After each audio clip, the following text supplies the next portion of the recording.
Hello. Hello. Okay. What was the question about? Favorite scene. But you don't have to be in it. You don't have to be in it, though. I tell you, I could see that didn't make the cut. Yeah, but didn't make the after that scene.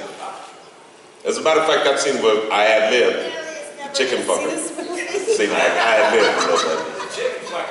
But some of that, anyway. Why my brother is best, why I love chicken, because my brother makes the best fried chicken, that's all I did. That was it.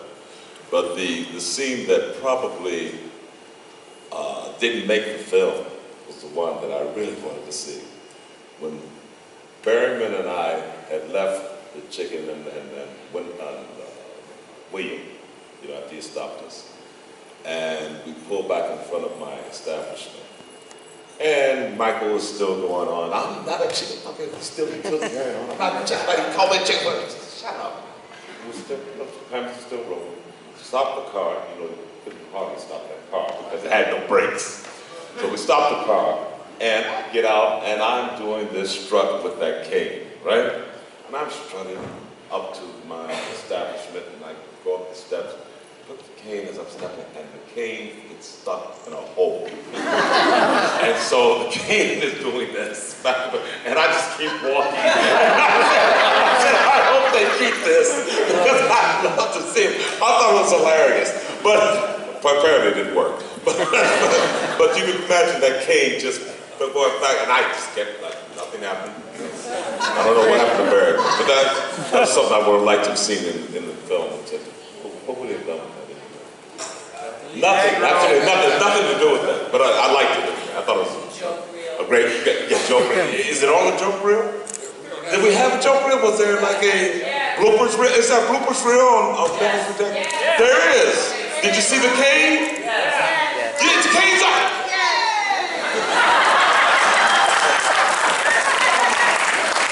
Cane's on there.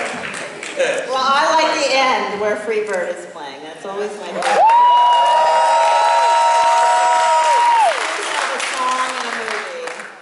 And you will never listen to that song the same way again.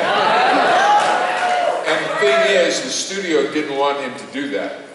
He said, okay, what we're going to do, I want to do a Freebird at the end. And just let the thing go out on that. And they're going, are you crazy? That thing is 9 minutes long. What the hell are you going to do for 9 minutes? He said, you leave that shit up to me. And we are all so glad that they did leave it up to him. Because, that whole montage and all that stuff, coughing up blood and shit. And I'll tell you, I gained an appreciation for women who wax. Because, first of all, it never got below 105 the whole time we were shooting this thing. That's why the companion reel said 30 days in hell.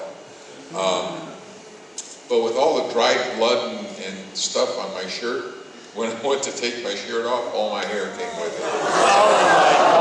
That was some bad shit. Yeah. So between the hard nipples and the no hair, I got a lot of nipples.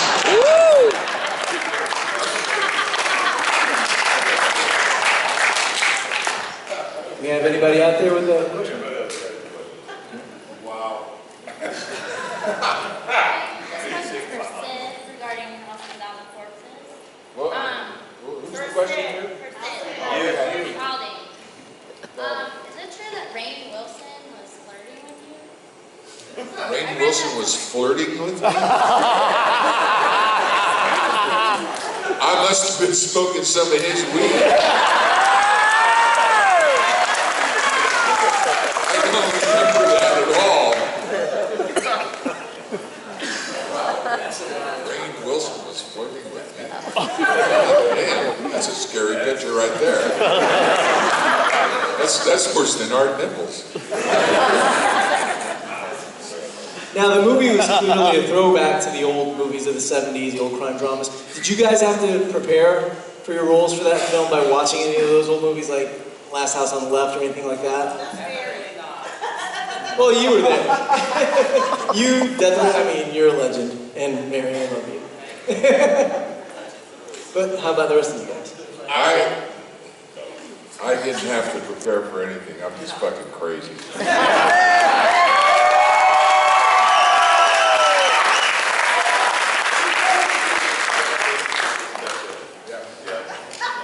He knew it was casting. Anyone out here? I think we have time actually for one more question. Okay. We have a microphone. Yeah, right. This is for Bill. Bill. Did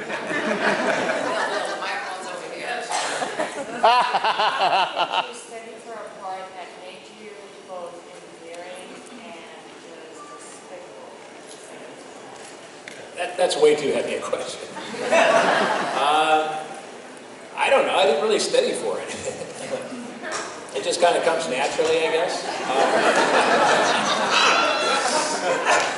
I'm not really a method type guy. You know what I do to prepare for any part is I just read the script a bunch of times and try to make it real. Just kind of leave Bill on, in the trailer and just show up as a character. So I don't know. A lot of people have asked me, because I have a lot of characters that are kind of despicable and somewhat lovable, strangely enough. And I guess that's just me, because I don't really do anything in particular to prepare for it. That's just me.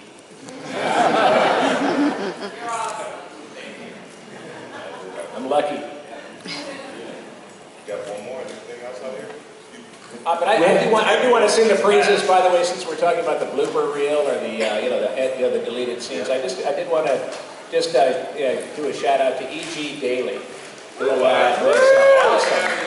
Candy, we had so much fun. I don't know if you have seen the deleted scenes where we're like drunk and I'm, she's one of Charlie's employees. And we're having I'm trying to get the gun away from her and we're drinking. And that was so much fun. I got to say, E.G. was awesome. That whole scene was crazy. It was so much fun. We were dancing and carrying on, and it just having a great time and everything. And I look over, and Rob's there dancing with us. I said, what the fuck is this? So yeah. The entire crew started dancing. Rob, everyone, we all started partying, and it went on for at least an hour or so, right? That was a while, right? Just you, right? Well, everybody, I want to thank you for joining us today with this Q&A panel. And